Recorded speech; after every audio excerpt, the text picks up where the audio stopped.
Hello friends, I am Smiley Handa from Target 9। आज हम बात करेंगे रीड अलाउड की कुछ टेक्निक्स, कुछ स्ट्रैटेजीज़ की। क्या चीज़ें हमें ऐड करनी चाहिए, क्या नहीं ऐड करनी चाहिए, क्या चीज़ें हमने माइंड में रखनी है before we do the read aloud.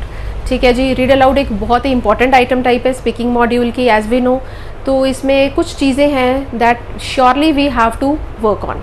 ठीक है, चलो सबसे पहले बात करते हैं। काफ़ी सारी इंक्वायरीज आती हैं स्टूडेंट्स की कि मैम रीड अलाउड में हम वन सिंगल लाइन स्ट्रैटेजी, काफ़ी आजकल ये ट्रेंड चला हुआ है, सिंगल लाइन स्ट्रैटेजी रीड करिए और पेपर दे और पेपर क्लियर हो जाएगा। ठीक है, आज हम बात करेंगे कि कुछ स्टूडेंट्स कहते हैं 6 वर्ड्स पढ़ लो, 8 वर्ड्स पढ़ लो, या फिर full on complete read aloud 3 to 4 lines जो हमें गिवन होती हैं हमें वो पढ़नी चाहिए। ठीक है, तो answer to this question is I would say don't go with single line strategy. ठीक है, ऐसा कोई भी रूल नहीं आया है, पियर्सन ने खुद ही ऐसा कोई रूल नहीं निकाला है। तो who we are to recommend you 2 lines पढ़ लो, 1 लाइन पढ़ लो। If PT is saying you कि कंप्लीट 3 to 4 लाइन्स पढ़िए, तो you guys have to read it, simple as that. And it is not like too difficult to read. This is the simple layman language में given होता है। Simple read aloud में we have to read the words.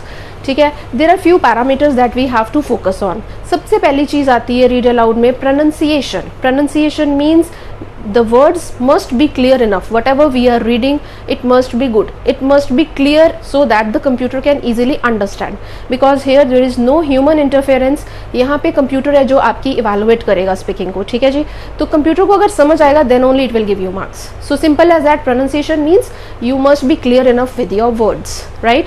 Second parameter is your fluency. Fluency means किस speed से, किस pace से आप बोल रहे हैं, and it must be an uninterrupted flow of speech.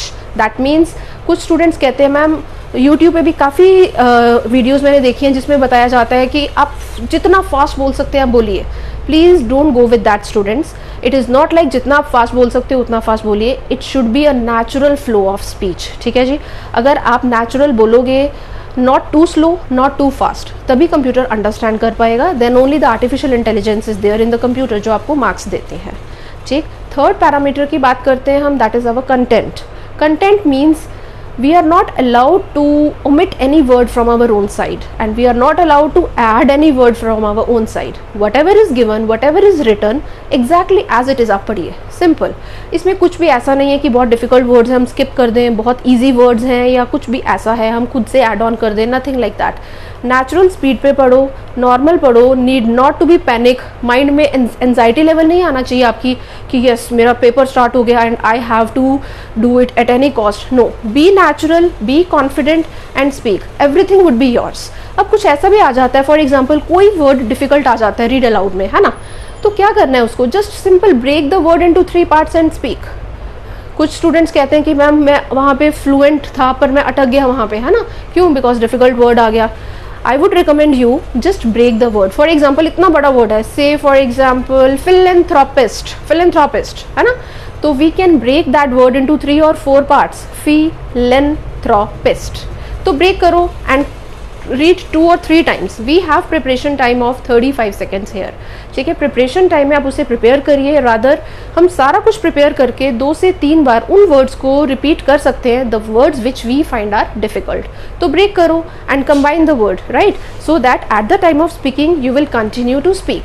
Still if you find, वैसे तो बोला जाएगा 98% बोला जाएगा आपसे, स्टिल इफ यू फाइंड कि the word is really really difficult to pronounce, at that moment you can skip the word.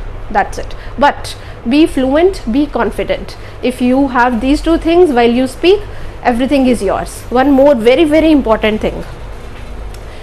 सबसे important इसमें क्या है कि reading, though it is the part of our speaking, अब हम क्या कर रहे हैं इसमें, रीडिंग भी कर रहे हैं प्लस स्पीकिंग भी कर रहे हैं, because this is an integrated task. तो इसके मार्क्स आपके रीडिंग में भी जा रहे हैं। So we have to be very very good in the read alouds. ठीक है, so all the very best. If you have any further problem, if you have any kind of doubt, please comment. I will be getting back with the next video with your doubt. Thank you.